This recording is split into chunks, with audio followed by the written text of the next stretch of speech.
ingredients for our chocolate ganache or chocolate sauce. 2 teaspoons of all-purpose flour, 1/2 cup of unsweetened cocoa powder, 1 cup of evaporated milk, 1/2 cup of granulated sugar, 1 tablespoon of butter, and a pinch of salt. So let's get started! The first procedure is mix all the dry ingredients such as cocoa powder, all-purpose flour, sugar, and a pinch of salt.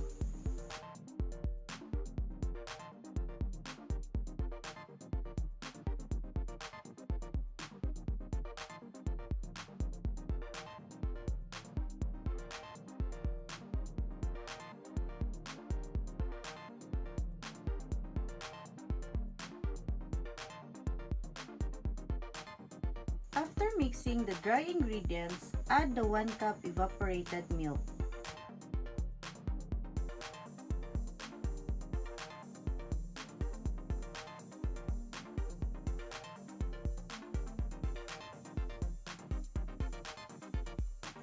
After mixing the mixture, lutuin ito under low heat.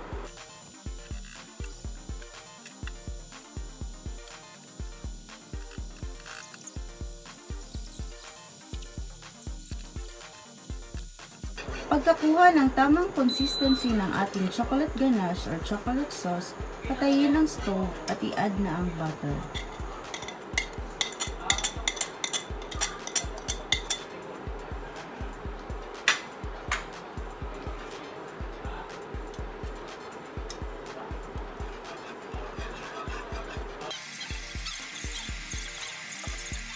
So this is our chocolate ganache or chocolate sauce.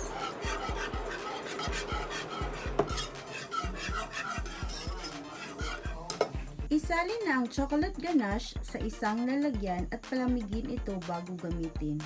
So maganda ang chocolate ganache for frosting. Pwede din siyang pampalaman sa tinapay as alternative ng Nutella. So yun lamang po, sana may natutunan kayo sa aking bagong video at kung meron man, please give me a thumbs up by liking this video and please don't forget to subscribe to my channel.